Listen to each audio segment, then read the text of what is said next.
Hello out there and welcome. My name is Sharon Froshin. I am the Chief Operating Officer for the Discover Your Path U platform, where we believe that every life can teach and everyone can grow.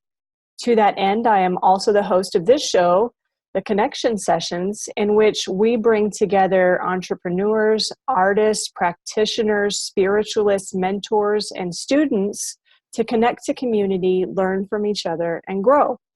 Today, I have with me somebody that I have come to love so much, probably one of my closest friends at this point in my life, named Hanneke Coolen, who runs a company called Bone Deep Productions. And I just found out that company name and cannot get over it. I love it so much.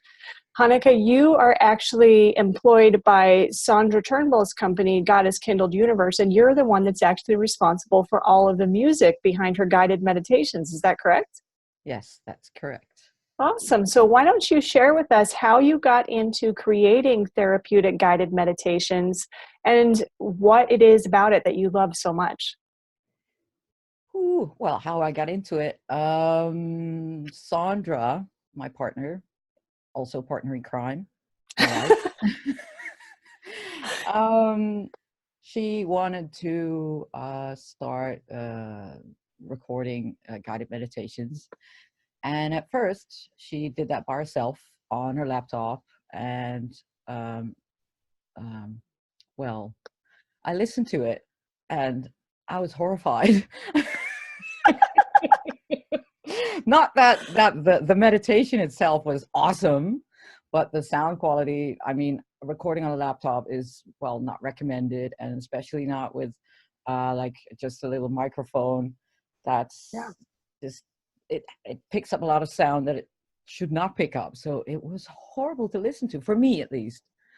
I'm allergic to, I don't know, hum and clicks and all that sort of stuff, and high-pitched noise and all that. So I'm like, no, you can't put that out there. So that's how I got to produce Sandra's meditations. Mm-hmm. And in the process, I discovered that I love doing it. It's like, well, listening to Sandra's voice for over and over and over again. Who wouldn't love that? And then finding the correct atmosphere. I mean, Sandra works with elements mostly. So with elements, you have certain sounds that suit this element. Mm-hmm. You have a certain frequency that suits this element. And with this certain frequency, usually also you get to address the chakra that goes with that element. Yes. And so that's how I learned that I loved finding out all that stuff. Right. What goes with what, and how can I put it together so that it sounds good and nice and pleasing. So yeah, that's how. I remember when I first started Nourish Your World and I was starting the library of books in Nourish Your World, and you shared your library with me. I kind of remember looking at your library and being like, I think this is my twin, because we like so much of the same stuff. And now I understand why, because you were following Sandra's meditation series literally down into the elements with her and had an amazing chance to really connect to what is all of the ancient wisdom behind this process, right? Yeah. That must have been an amazing experience for you, because you're somebody who, like me, just once you find something to study, it's like you're voracious about it. Yeah, I learn every day still. I keep learning. It's like, oh, really? Oh, so if I do twitch this knob and I can do that, and then it sounds like that, and how can I make Sandra sound even better than she already does? I mean, is it possible? It is. She is. I can only imagine how awesome that voice is to work with, because it's just like butter melting on a plate. It's just, you're just like, oh, that feels good. So when you have a voice like that to set music to, it's much better than having somebody whose, voice may not be quite as optimally suited to soothing and meditation. Well, yes. As I said, I am allergic to high-pitched sounds, so I feel you there. I do. So there are probably very many people who are going to end up watching this who struggle with sound in their own business as either the extension of being a spiritualist or a life coach or a therapist. And you actually helped me do some of my own sound that I work with. You suggested a microphone, you suggested some software to use. What would you suggest to the average listener who's listening right now and is kind of trying to get into this, to get into being able to record, basically palatable audio? What are some of the little tips and tricks that you might give them? Okay. So the recording does not have to be expensive, really, truly. For what is important is that you do not have too many, for me at least, just from my point of view, right? If I listen to something, for me it's important that you do not have too much echo, like too much reflective. You see that wall behind me? Mm-hmm. That's a reflective surface. So if you have a lot of that, that will bounce back, and it will all bounce back in your microphone. So you will have like, you'll sound echoey, and maybe sometimes even canny. Also, what you can do if you have a microphone already, you can just have a USB microphone. That's okay. Rather a USB microphone than one of with the jacks, because I think the jacks just pick up more. Usually when you record, you're on your computer or your laptop. Mm-hmm. So the jacks will pick up more computer noise than the USBs. Don't put your microphone next to the fan of your laptop, please. And that's a good point. What you can do is, if you are in a, of course you can't have curtains everywhere, but very good thing to do is put a what's it called again? A reflective filter or something soft, or like behind your microphone. So whatever goes into the microphone does not go past that filter and bounces back from the back wall. Gotcha. So that doesn't have to be, I think, doesn't have to be that expensive, really. So you mean like a little pop filter? The pop filter is the thing that you can put in front of your microphone, and that is mainly to, like, you know, the S's, this and the that's like that. That's for a pop filter to just bring down that harsh noise and make it more, well, pleasing to listen to. If that's so, yeah, no, the reflective filter is just a little booth, little recording booth that you can put on your desk. Okay. And you put it behind your microphone. That's a really good idea that I'm going to be taking notes apparently during this session, so put that down. Well, you don't sound echoey, so. Well, I'm actually just using this at this point, so okay, gotcha. yay for right now. So when you started working with Sandra on creating these meditations, could you give us an idea of what kind of sounds you would use for the earth element? Ooh, well, thunder is a good one. Mm-hmm. Thunder is really earthy. I have even, but that's different. That's a track that I'm working on. Mm-hmm. Found a sample of an earthquake recorded. Oh, wow. So yes, earthquake. I thought volcanoes, of course. What else?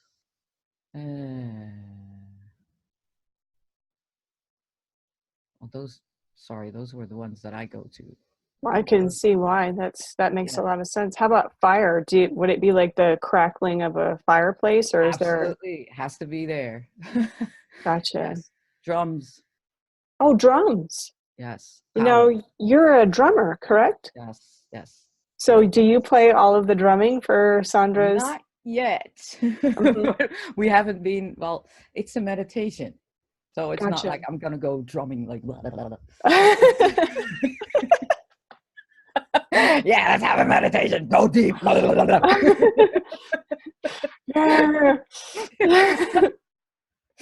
So no, not yet. Gotcha. I've been thinking about it, like, oh, maybe I could just record some drumming and see how that goes, and but I haven't gotten around to it yet. But for Mhm. meditations, it's quiet, it's easygoing. It's like you well, I do not want the sounds to overpower. It's a meditation. Mhm. The focus of the voice and the journey, that's most important to me. Mhm. The the sounds, the soundscape around that is just like a little bit of, how do you call that? Wrapping? Uh Mm. Like an ambiance. yes. Gotcha. So yes. And people just need to be able to focus on the journey, and well, if there are some noises that can help them with that and put them in that space that Mm. Sandra is painting, well, then that's my goal. So I'm hearing you say that when you consider music for a meditation, you're not so much considering the music as a standalone piece as much as how well it complements the voice. Exactly. Yes. Yes. And how do Yes. you go And about selecting that? What are the aspects of the music that make you go, "Oh, that's perfect"? well, of course, the elements, the sounds that go with the elements. Always, if there's air, there needs to be air. Uh, for instance, well, wind, yes. Flutes, stuff like that. Um, and the I try to mimic kind of like a relaxed breathing environment. That's what I'm trying to mimic. Oh, so that almost like the way Yeah, that the heart expands and yeah. contract. Gotcha. It's just the breathing. That's what I'm trying to mimic. And how do I go about finding those sounds? I search everywhere. I search all I bet you databases. do. It's like I found a site, freesound.org, I think it's called. Oh, Uh, wow. they have a lot of people that do um, what's it called? Outdoor recordings and stuff. Oh, so like I think it's called ASMR, where they're That's like a different. No, that's a different one. Oh, Oh, gotcha. oh Okay. no, no. ASMR is. Wait, am I confusing something else? I I know. have I have a friend who does ASMR recordings, and the Ah, majority of them are yes, like rivers and stuff like yes, that outside. yes. Sorry, I thought it was a site. Why? By the way, our chief spiritual officer, Andrea Hendren, who is really into meditation, is just flipping out here in the chat. She's like, "So much to learn from Hanneke. I will need to Ah, re-listen and take notes." So she's super excited to have you on the show today. oh, that's awesome. Hi, Andrea. That's So great. you've learned to search the internet to basically go out and search a bunch of different archives until you find the perfect piece of music. And then in your estimation, could you give a percentage to what percentage of the meditation should be music and what percentage should be vocals?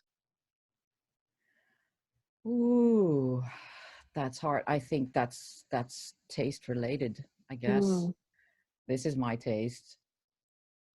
Uh, my taste, and of course Sandra's, because she listens and she does criticize sometimes. That's awesome. That's perfect. I mean, chance that's to how I learn, learn. right? Yeah, Yeah. exactly. But she needs to be satisfied too, of course. So, and for me to taste, for me is I am there to journey, to have a meditation. Mm, And when the sounds, I am very sensitive to mhm, sound. So when a sound is too loud, it can bother me. mm, So I'm thinking if someone is listening to meditation for relaxation and traveling Makes sense. with the guide, you do not want all this. Oh, Agreed. yeah, just to, that's nice. It's nice. It's not completely quiet, but it's nice to listen to. So that's my taste. Other people Gotcha. maybe like loud. I don't know, but that's my taste. So for me, I can't talk in percentages. That's okay. It's not Just thought I'd ask. right. Just one more thing. When you're recording, louder is not always better. Just Agreed. throwing that out there. Because you can always adjust the volume of the two separate tracks, the vocals and the music, correct, to get them to blend better. Exactly. Okay. Because I know that the first time I ever tried a meditation, I used Audacity, which is what you recommended to me. Huh.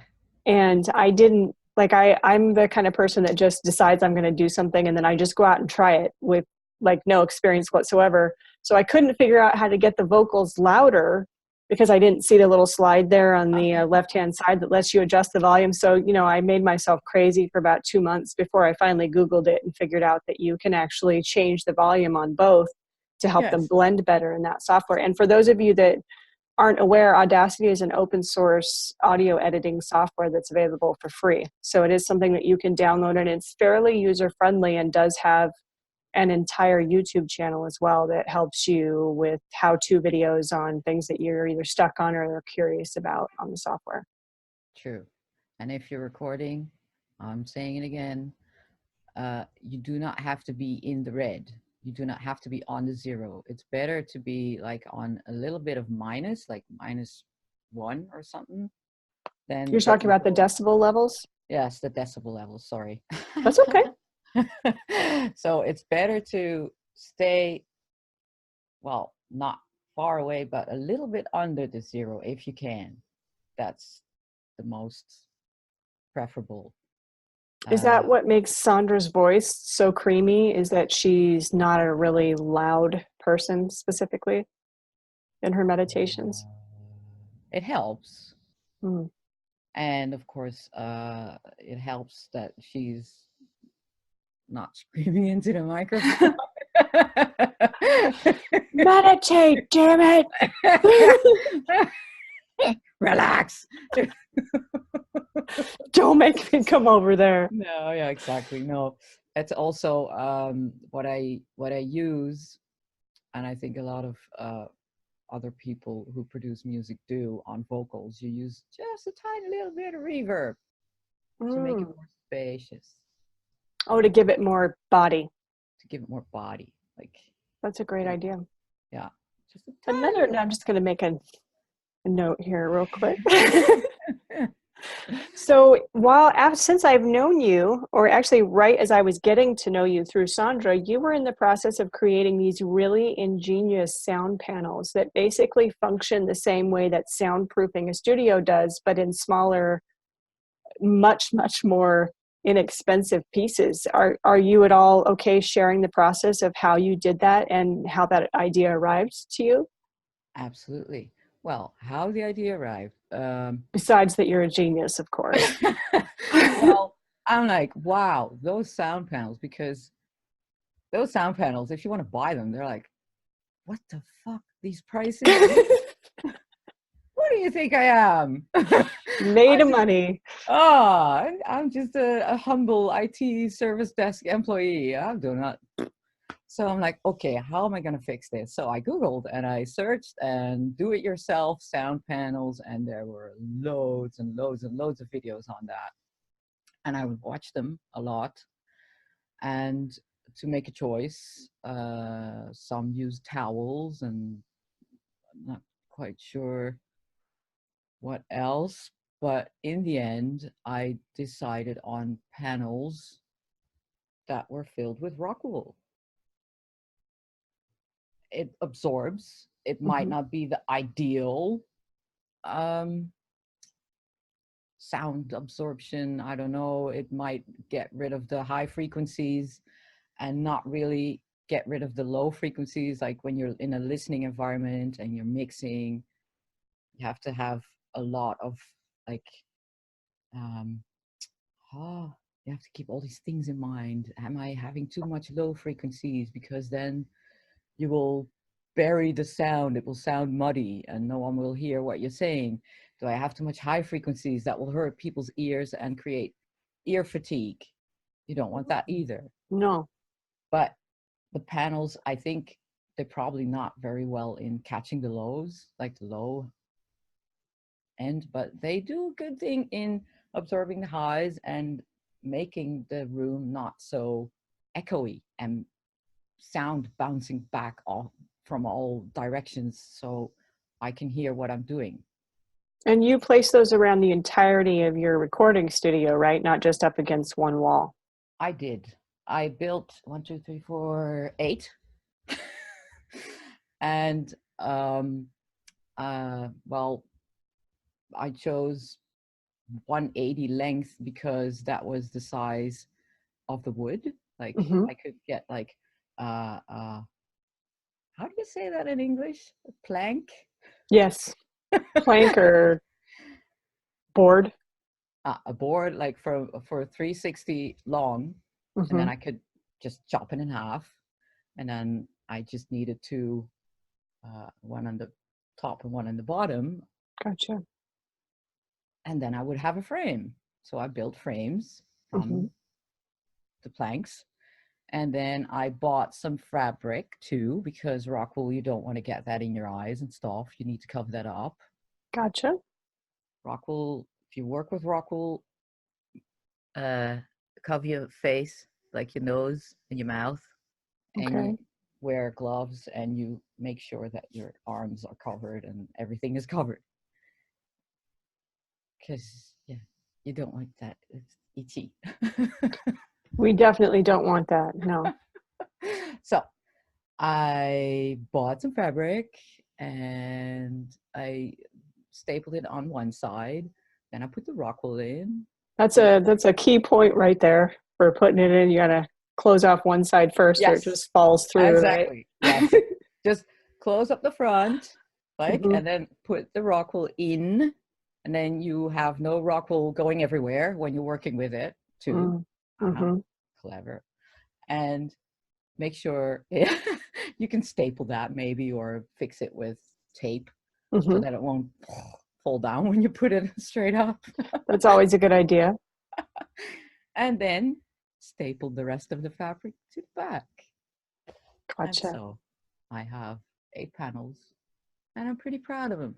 I would be proud of them too, dude. I'm proud of you for doing them. I love to build stuff too. So the second that I saw the post on Sandra's personal timeline where Pixie has an idea, and I saw the wood, and immediately I was like, what is going on here? That's how I ended up finding out what you were doing, because anytime any woman is working with wood, I'm like, I have to know what's going on there. Oh, cool. Nice. That was pretty cool for me to get to watch you do, because it gave me a whole bunch of ideas for when I finally settle down in the location. Yeah. And so I did the math, and I think there was I counted in euros, so 25 to 30 euros for one panel. As opposed to the almost 300 that they charge online. Exactly. So basically 10% of prefab cost. Yes. That's quite a chunk. Yes, exactly. And oh well, I was creative and busy, and yeah. It must feel kind of nice too to be like creating your own meditations using your own equipment that you've created. There must be something that's almost like embodying Earth about that. I don't understand the question. So like using something to create your own music creations out of something that your own hands have made must feel so satisfying, especially for an earth sign. It is. Always is. Yeah. Absolutely. So I just have one last question. Audacity does not have a converter, correct? that's built into the software. So if you want to convert the audio from an Audacity project into, say, an MP3, you will need a secondary converter, correct? No, you can export as WAV Okay. and MP3, if I'm correct. You might have to, for MP3, I think I had to do some tricky thing with a little piece of software extra software that I needed to install or place into a certain folder. From But Audacity? from Audacity, but you Gotcha. can choose for export as, Mm-hmm. and then you can choose for the format that you would like to export it to. And then if you, whoever the viewer is in particular, do need that software, it will provide you the instructions on how to do that, Yes, correct? Gotcha. absolutely. And if not, then you can ask me. I'll tell you. Okay, so just so you I can. guys know, we will have not only Hanneke's contact information here in the live video down at the bottom, but we will also be providing the links that she has been discussing, including the link to the place where she gets a lot of her own audio, as well as links to any YouTube videos that she found beneficial in creating those panels. You don't mind helping me provide that, do you, Hanneke? No, Hopefully. absolutely. No, absolutely not. No. That would be fantastic. If I can find a manual from Audacity for the MP3, I will give that to you too. I found it, so it must be there. Okay, And then you that don't would. have to look for it. Actually, now we have our co-chief education officer piping up too, saying this is fantastic. So I think you're going to have quite the following here in a very short amount of time. We are at the end of our half hour. It always seems to go by so fast. I do want to put out there that if you are somebody who is looking to create professional grade meditations and are not interested in figuring all of this stuff out yourself, Hanneke is available to do this sound engineering for you. This is what she does as one of her businesses, and she is incredibly good at it. So if you are interested in not having to figure any of this out and just having it done for you, we will also have all of her contact information available in this particular live, so you can get a hold of her and have her help you, because she's done that for me before, and I have to tell you, it is worth every single penny. So Hanneke, thank you so much for joining me here today. I cannot tell you how happy I am, and you have just lit everybody up here in chat. They're really happy to be getting this information from you, because sound engineering can be one of those things where you kind of feel like an idiot, and having somebody who's It's approachable and kind to help you is really cool. it's very overwhelming. I understand. Yeah, Yeah. absolutely. Yep. So thank you so much for joining me here today. To everybody who was watching today, to Sandra, obviously, Andrea, Jeffrey, Becky, everyone who joined today to watch, thank you so much. We do hope that if you catch this video after we're no longer live, that you'll go ahead and drop us a hashtag replay, so that we do know that you came and you visited us and that you found some value in it. And if for some reason you are a person that is trying to create audio, or you have a friend who is, please feel free to share this into your timeline so they get a chance to learn from Hanneke as well. So thank you again, Hanneke. And as always, to everybody out there, mwah, thank you so much for joining us. And we will see you again at 1 p.m. Eastern Daylight Time on Monday. Bye, guys. Bye-bye.